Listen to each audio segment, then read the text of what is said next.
Hello, welcome to Tea and Talk. I'm your host, Olivia Boughton. Today, I am joined by Phil Henry. Phil, thank you so much for being here with me today. Hi, Olivia. I'm happy to be here. I'm so excited you're here. We've been trying to work this out for a little bit, so we've finally done it. And I'm really excited to chat, but first let's talk tea, as we often do. So viewers of the show will have seen this teapot, one of my favorites. It's got a nice little hummingbird on the handle and, makes me think of my mom. But these tea cups are brand new. They were a gift to me by another PEG TV host, Jan, who hosts crafts for kids. And they're kind of a mismatched set of 5 that she gave to me. These 2 are Ainsley china pieces, and they have these lovely designs on the inside. You know, each of ours is a little different, and I just thought they look very summery and festive. There's little flowers, and I think a butterfly is in one of them or something. So I thought Nice. it would be nice. So I decided to brew us a white tea today called Bee's Knees in this sort of floral theme, if you will. And of course, Bee's Knees is a cocktail. So this tea is brewed with white tea leaves and juniper berries. Oh, very nice. Yes. Okay, excellent. So get that little bit of a gin hint. It's got lemon peel in it, and I think a little bit of honey flavor. So I'm curious to know what you think. All right. So let me pour you a little bit of tea. Will you pass me your Sure. cup, if you don't mind? Absolutely. Thank you. There you are. Thank you. A little for me. And of course, we will start with a little sip of tea. So cheers. Cheers. Our Bee's Knees tea. That's good. Okay, I can smell the juniper in there, kind of woodsy. Let's say woodsy. No, that's great. It's actually very yummy tea. Nice. Do So- you get your teas locally? I get my teas from all over. I've had other guests ask me that, so I feel like it's become part of my life now to look for tea shops anywhere that I'm going. I'm constantly just sort of keeping my eyes open, especially for like odd things, you know, things that are a little uncommon. I have a lot of tea at home now. A lot of tea. Too much tea. Enough about tea. Let's talk about Phil. I love your shoes, by the way. Oh, thank you. So fun. I feel like they kind of go with my color Well, theme, certainly with the right? with your doily runner here. Perfect. So, tell me, Phil, where did you grow up? What was childhood like? I grew up in Saranac Lake, New York, up in the Adirondacks. Yes, all right. And to parents who are kind of artsy craftsy kinds of people. Okay. So all of this matches. Yeah, I made the runner. See, there you go. My parents are both quilters in their retirement. Wow, that's awesome. That's awesome. So it's definitely a family who were about making things. Yes. Yeah. Be creative. The fun you had was in writing a song, making artwork, sewing something, all of that was a big part of. Yeah. So from a very young up. age, you were being exposed to that creativity, which Yeah. I think is so important for kids. Yeah, and for a long time I thought I would be an artist of some sort. I used to do watercolor paintings and that sort of thing, and I thought I might go to art school. Wow. But, Okay. so ended up going into music. Yeah. Oh, that's really fascinating. So I had no idea that you were a watercolor artist. Not much anymore. Yeah. Well, right. Yeah. Well, at some point we have to choose, right, where we put our attentions. Right. Yes. So what shifted you? I had great music teachers, and that was a huge influence on me. I had a band teacher who taught me the discipline of an instrument, and a chorus teacher who really had one of those feelings that you could do whatever you wanted to do. Yeah. What age were you at that time when you? I was a teenager. Okay. Yeah. Mm-hmm. Yep. And started being in musicals, although that was never my thing. Yeah. But playing guitar at the time and playing trumpet in the band and singing, I've kind of found my place. Yeah. Yeah. I mean, you yourself now are a teacher, which we'll talk about that. But it's amazing to me how one person or two people in this instance can really shape a child's path in life. Sure. And I think a lot of times teachers don't get to see that on the other end. Right. I mean, that's what you hope for, but you don't always see the fruits of your labor. Right. It's all about planting seeds. Yep. And that's it, right? And then the rest is. Yep. And sometimes you know, and sometimes you don't. Yeah. Yeah. Yeah. So high school is when you sort of started down the musical path, and then. And then I went to college for music. Okay. At SUNY Potsdam, the Crane School of Music there, and studied classical music. And I know that you're classically trained as well. I am. Although for me that was never a perfect fit. Yep. I learned all the Italian art songs and in the Schirmer Caro book. mio ben and Absolutely. all the things, yes. Right, exactly. And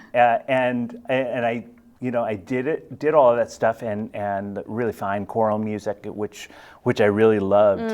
But at a certain point along the way, again, I was exposed to a whole other kind of music by one of my professors there, whose name was Rick Bunting. And every year he would bring his trio of traditional folk music to this very uptight classical school. Yes. And the Hosmer Hall, which is their big concert hall, would just be packed, shoulder to shoulder for folk music. Yeah.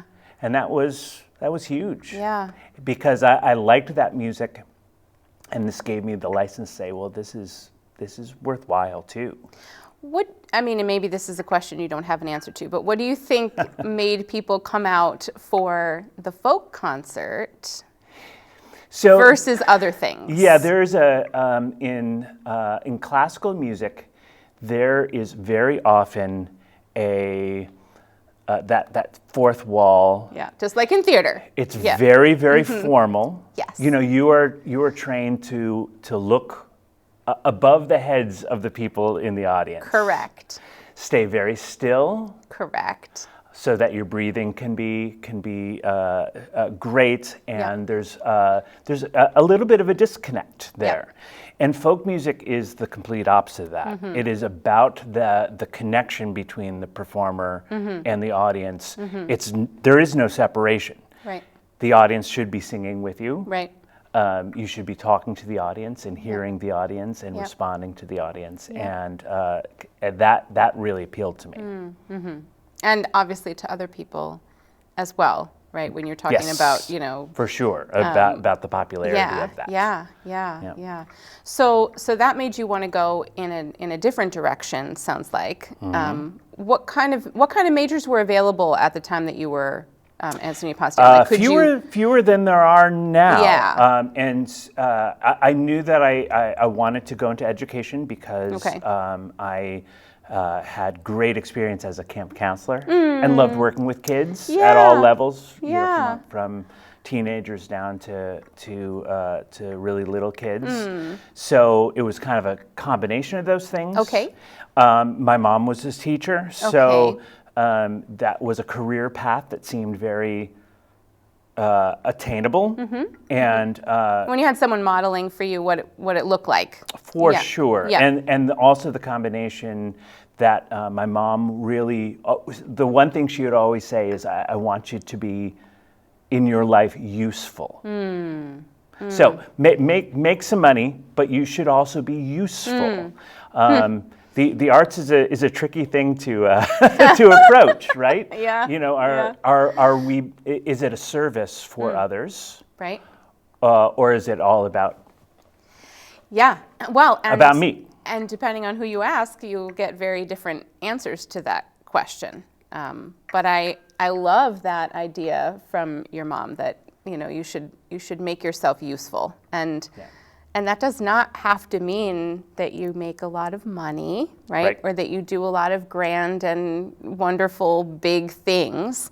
We can all be useful to our surroundings, to our community, to the people who are right in front of us, whether it's one person or 50 people or 5,000 people, right? That's absolutely we can right. all be useful. Yeah, that's a great life lesson. Yep. Yeah.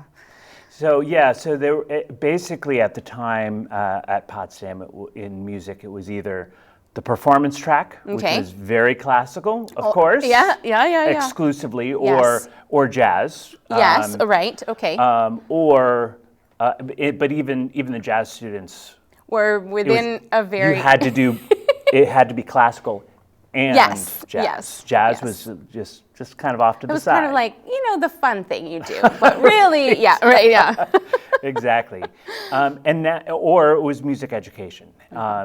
You know, and now I know that they have music production classes, music business, all of which would have been very, very helpful to me in the, you know, things that I picked up. Right, you learned along the way. Because I needed to. Yep. Okay, so you go on the education route, and you graduate, and then what's next? Then I teach music in Ticonderoga, New York. Okay. For 3 years at a middle school and learned an awful lot there. Okay. And then bounced around. Somewhere in there, I started to play my own music, like out. You know, in Were you writing in college, or when did you kind of start writing your own stuff? I wrote a little bit, but really didn't really start writing. Seriously, which even to me sounds silly to even say, you know, I'm serious about making up songs, but that's, you know, that didn't happen until after I was teaching. Okay. Interesting. Yeah. Interesting. But so I started going out and playing in bars and playing in coffee houses and that sort of thing. Discovered Cafe Lena in Saratoga Springs, which is this amazing folk club, and started going to their open mic when I could. And that was really my opening to see that, you know, there are people who are really serious about writing songs. And how moving that music could be. Wow. So I'm familiar with Cafe Lena because I went to school at Skidmore. Oh, wonderful! Yeah. So you know that place is like it's an institution. You know. Yeah, for sure. So how did you get to Vermont? So all the time that I was in Ticonderoga, Vermont was the place you would go to concerts. If I needed to go buy a new album, the only way I could do that was to go over to Middlebury. Oh, that's awesome. That was like the nearest place where you could, you know. This is obviously showing my age because, you know, now if something is released, it shows up, you know, overnight on the internet, and then you get it. But you know, I remember that the albums would come out on a Tuesday, and like, okay, I know that record shop is going to be open, and I'm gonna, as soon as I'm done with work, I'm going to be driving over to try to get it. So, so I'd always loved Vermont and Burlington and so on. Along the way, I met my now wife, and she got a job in Whitehall, New York, and so very close to us here in Rutland. Indeed. So, and she was living in Saratoga Springs, and commuting out there, and when I started looking for jobs, there was a job in West Rutland, West Side. Which was very close to where she was working, and so that seemed like a good solution. And that was 23 years ago. Really? Is it that long? I was going to ask you how long you've been at West Rutland, and you know, time Time does not mean anything. No. I don't understand it. I don't understand it either, Sometimes it's so fast, sometimes it's so slow. When I think like 23 years ago, wow. Does it seem like that long, or does it seem... Some days yes, and some days no. As we're recording this, school just got out. Yes. I'm not sure when this will air, but school just got out, and so it feels like it has been an eternity. You're ready for the break. Yes, but sometimes it feels just like I just started there. Yeah. So I want to get back to the music, but I have to ask you, what is one of your favorite things about teaching specifically in the West Rutland school system? West Rutland is this, for people who don't know, West Rutland is this really special, very small school. Yes. I think we max out sometimes at 350 kids. It's often smaller than that still. Pre-K to 12th grade. So I think it's one of the only K through 12 schools left in the state, I believe. Yep. Yeah, so it's very special, and you see high schoolers, hugging little kids in the hallway, whether they're their siblings or just kind of their class buddy, because many of the older classrooms will kind of hook up with the younger kids. Mentors. Absolutely, Cute. and so there's a really community feel to that building. Yeah. And I've now been able to see kids go from kindergartners. Yes. All the way through. All up, and going out into the world. Yeah. What does that feel like? It's wild. It's wild. Yeah. For sure. Yeah. And some of the people who were teenagers when I started there are now some of my closest friends.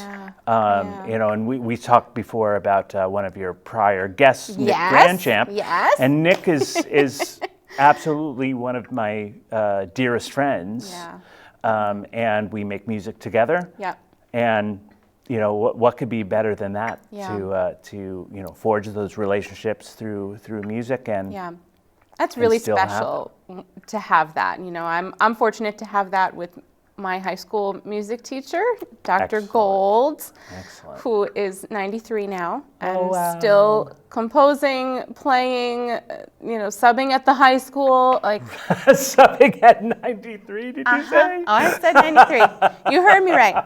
So, it's strange, I think, on the student side when all of a sudden, we're colleagues now instead of teacher and student, but it's really special. It's really special. Yeah. So maybe someday Nick will be saying that about you. 93 out playing in the I'm not sure I will be subbing at 93. I'll tell you that much. You never know, Phil. Never say never. Never say never. So let's get back to your music and songwriting. Oh, sure. So you started that as a teacher, actually writing your own music. What is your biggest inspiration in your songwriting? Oh, goodness. I'm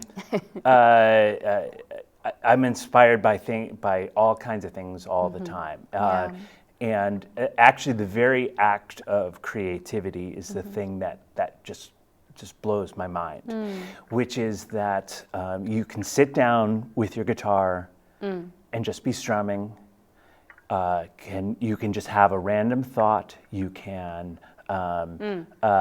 be singing something in your car, and then after a time and some work, there's a thing that was not there before. Yeah. There's a songwriting challenge that I do every February. We're supposed to write 14 songs in February. I've never made it, but that's intense. It's very intense. That's intense. Yeah, I will usually get 4 or 5 songs. That's one every 2 days. Exactly. Yeah. So 2 days ago, that song did not exist. Right. And now it's there in the universe. Yeah. So that's the thing that really just gets me is that there's a flow, this river of ideas and music that's there if you are ready to accept it. Yeah. And Yeah. to help it grow. Yeah, I've often thought that creativity is like my religion. I'm not a religious person. Yeah. But the fact that this thing is coming out of nowhere. Yeah. And especially being that I came from a classical school where these are songs that existed for hundreds of years. Yes. But at some point, they were not. They were fresh and there. new. Yeah. Yes. I think about that sometimes, like, because I sing other people's music, and I think sometimes, everybody knows this song and whatever, but at some point, nobody knew this song, and what was that like for people who first heard something that now we kind of take for granted? Right, or that I wonder if Schumann and Beethoven had any, well, maybe not Beethoven, had any doubts. Right. About the things that they were creating. Yeah. Did they sure. feel like, is this any good? I'm sure. Yeah. So, but we don't think about that from this vantage point. We're like, oh, they were so great, but they were struggling in the same ways. I'm sure. How to make the right creation from their work. Right, and especially the musicians who were pushing boundaries. Yes. Yes. Think of the Philip Glasses of the world, who is still making. I know people are still pushing like boundaries. Right. Right. Yep. Yeah. Who would you say is your biggest inspiration musically? Oh goodness. Or one of? I will forever be a Paul Simon fan. Oh. That's. Yeah. That was the music that was always in our minivan growing and up. Incredible songwriter. Yes. Incredible. Yes. Incredible. Beautiful craft. Yep. But also had these really wonderful jumps of ideas. So there's no reason that that Kodachrome. Like, why would you sing about a brand of film? Right. But it's just a kind of a jump. Yep. Again. Where you like, I want to be nostalgic. Well, I'm singing about film now. Yeah. It's wonderful. Whatever it is that inspires, and to be able to take that little nugget of inspiration and turn it into something that is a piece of art, genius. Yep. It's genius. Part of the challenge that we're all aspiring to, how to make art. So speaking of that, you brought your guitar. I did. Are you going to do anything with it? If you insist. Yeah, so tell me what you're going to play for us. Oh, well, we mentioned our mutual friend Nick Grandjean. Yes. And talking about coming up with ideas. Nick and I have been writing songs together now for several years. Yep. Nick fills my phone with song titles and little riffs. He has told me this. Yeah. He has told me that he just sends you things, and then the creativity happens. And he and I will kind of get to, he'll send some ideas and I'll say, well, what do you think about this? And we'll throw ideas back and forth. Yeah.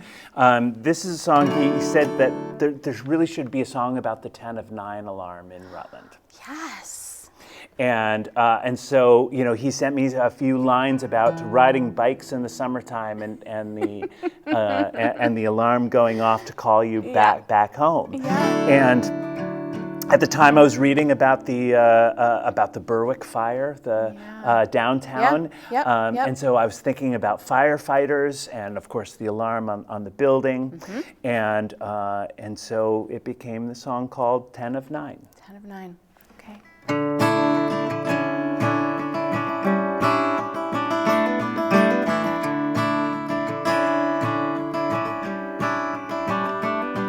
From the gazebo down to Depot Park, worn all stars on our feet.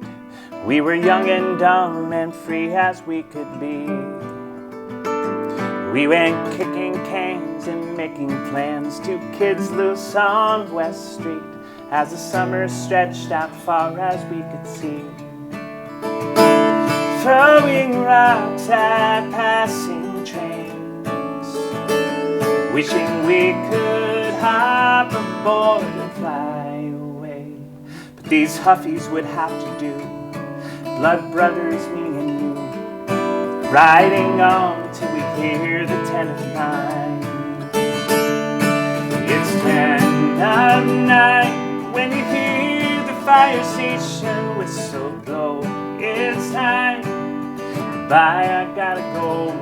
If I'm late, I know somebody will be waiting at the door to call me home when I hear the 10 of 9.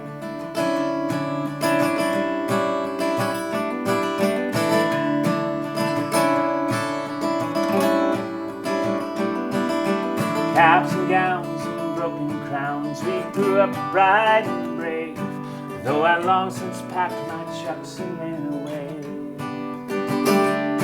So many nights the city lights won't glimmer through the haze, and the sirens and the horns keep me away. And I think about you now, we're fighting fires in our little town.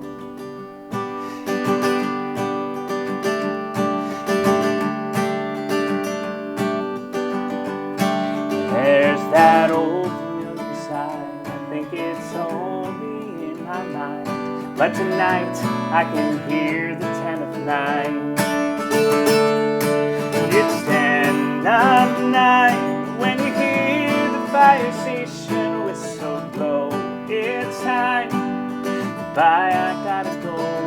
If I'm late, I know somebody will be waiting at the door to call me home when I hear the 10 of 9.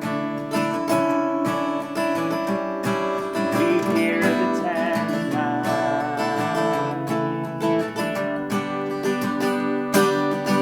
I won't leave you behind when we hear the 10 of 9.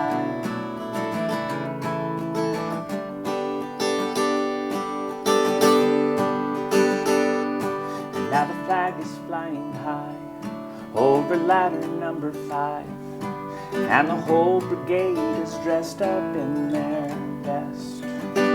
Smell of smoke is sifting down, and still it lingers over town as we gather here to lay my friend to rest.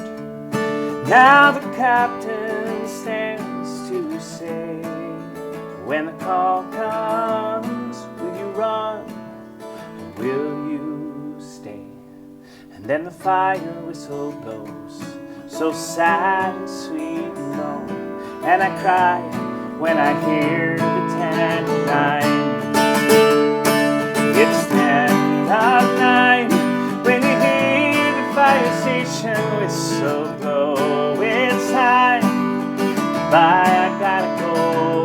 If I'm late, I know somebody will be waiting at the door to call me home when I hear the 10 of 9. I hear the 10 of 9.